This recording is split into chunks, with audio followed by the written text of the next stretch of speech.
Hello and welcome to the gameplay review series. In this series, we will choose a game, play through, and then review for you.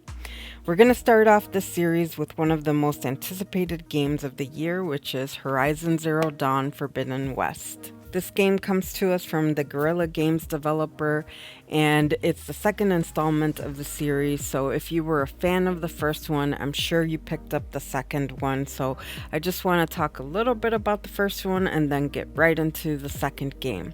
So the first game had a big storyline, huge open world, lots to go through with the expansion as well. And I did get a chance to play it. While I enjoyed the game, it wasn't a game that I particularly loved.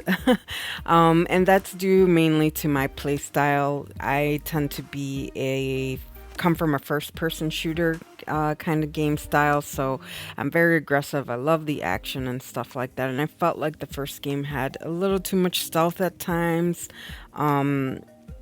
too many side quests that just didn't have like a big payoff for me.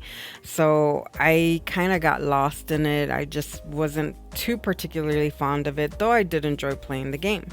I was anticipating this one, heard that they had made some changes, and really wanted to see what they were going to do with this one. So without further ado, let's get into the new game. So Horizon Zero Dawn Forbidden West. The game recaps everything that happened in the first game kind of well. It does leave some gaps. Obviously, if you haven't played the first game, you may want to go back and look at some videos about what happened in the first game, because there was a lot of sci-fi in it. There's a lot of storyline in it that was really great and fantastic. So I would say that if you felt like you were a little lost, you definitely want to maybe check out a video about the first game first too. The weapon variety in this new game, I really enjoyed. I think this is probably the number one thing that brought me to this game. Was I heard that they were going to bring in a lot more weapons, and I was pleasantly surprised. There was a good variety. There's a lot of good crafting in this game, so I really enjoyed this aspect of the game. The melee has improved quite a bit. While in the first game, I felt like the melee was minimal and you were tied a lot to your bow, at least with certain machines. I feel like in this game, you have more of a chance to use your melee tactics. So that I do particularly like that they improved upon. They also have improved the stat trees, so definitely a great way to customize your character. There are so many different varieties of what you can do and where you can go and what you want to max out first. So I really like the way that they did the skill tree this time versus the first game. One thing I feel that they still need to kind of improve upon is the defensive mode. So especially when you want to get in close and personal and do melee attacks and things like that, there isn't really a blocking option. You just have the ability to kind of roll away, and depending on which way the enemy is swinging or moving, your roll away may put you in the path of danger, which happened to me quite a few times where, I rolled to the left and so did the punch or the lance or the kick of the animal go to the left. So that kind of still throws me off a lot. I think that if they improved some blocking with the melee, it would actually make the gameplay a lot smoother in terms of the fighting sequences and things like that. I did feel like, especially in the beginning of the game, now that's just kind of a personal opinion, but I felt like the beginning of the game was very dialogue heavy, very cutscene heavy. And while it was needed to kind of get you involved into the world, I feel like there were certain things they could have probably gone without, but that's just kind of a personal opinion.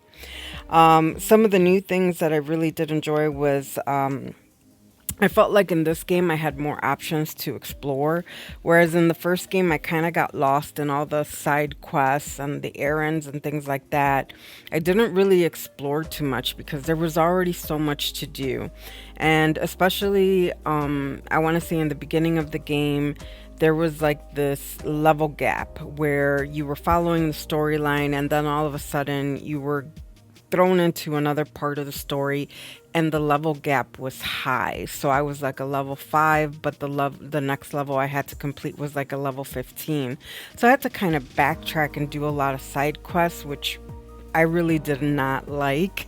So it kind of felt like I had to put the game on pause and do all this stuff and grind to get up to level 15 or near level 15 so I can do the next mission without dying constantly.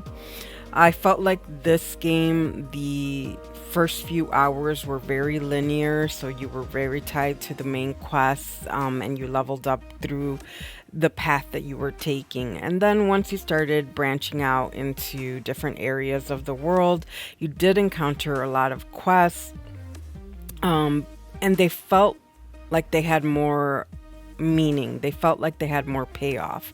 So I really enjoyed that they changed that a bit. And I also enjoyed being able to explore. I felt like there was more opportunity to explore, especially with the swimming. So there was a couple of times where I was like, oh, I guess you can swim. I didn't know that we were going to be able to swim, but you were able to swim. And I actually found a couple little caverns where, I had to dive deep and go underwater. And I found some great loot. So that I really enjoy, and I hope that they keep that.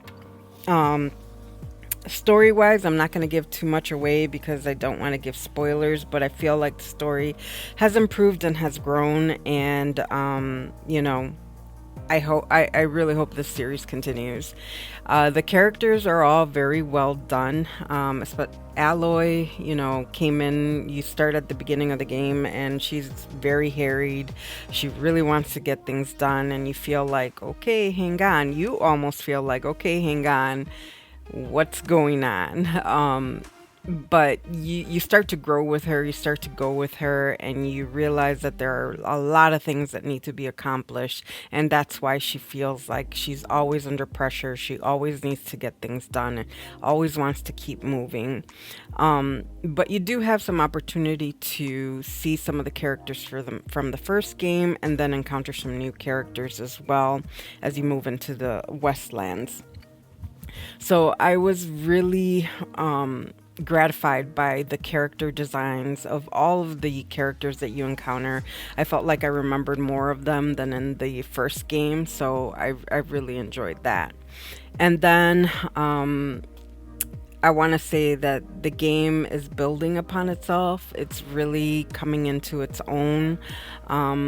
Obviously, there's always room for improvement, and we will see that maybe in a DLC or, the third installment of the series if they continue. But this game is definitely going places. Where this game stands out, and I cannot say enough about where this game stands out, is in the graphics. It looks absolutely fantastic. Now, there are some tiny issues. I wouldn't say that it's like a game breaker, like, the game doesn't crash on you. There are just some render issues. There were times where I would be moving through the landscape and a couple things would disappear, or they would be still kind of rendering and appearing. But it didn't happen as often as, other games that I've encountered where it's like, oh, you try to get into a new area and all of a sudden, ugh, it kind of pauses on you. This game, the graphics are fantastic. It looks absolutely beautiful. They did a phenomenal job of rendering this game out. And the other thing that I do absolutely love that they changed, and it was probably the one thing that I was like, oh my God, thank God that they changed this, was when you die, the load screen. So in the first game, when you died, you had this load screen and it took forever. a couple minutes sometimes, depending on where you were. In this game, you die, and there is a load screen, but you can continue pretty much right away. It's almost as close to a respawn as you can get.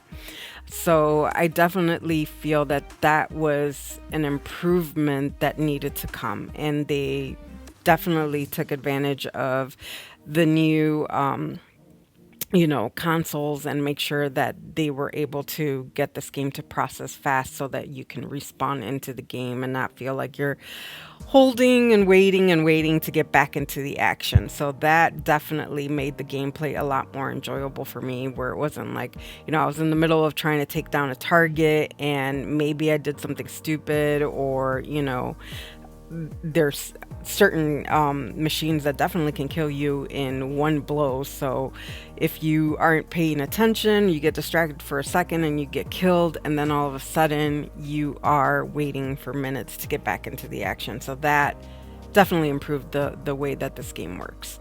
So that's going to be it from me for this game. As I said, I didn't want to give too much away about spoilers because I know this is a fairly new game, just came out few days ago. I hope that you enjoy this game. It's definitely one of the top tier games of this year, and I'm glad I got a chance to play it.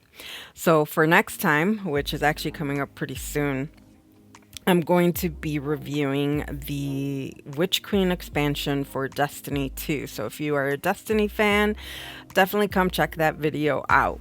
I will see you next time. Bye.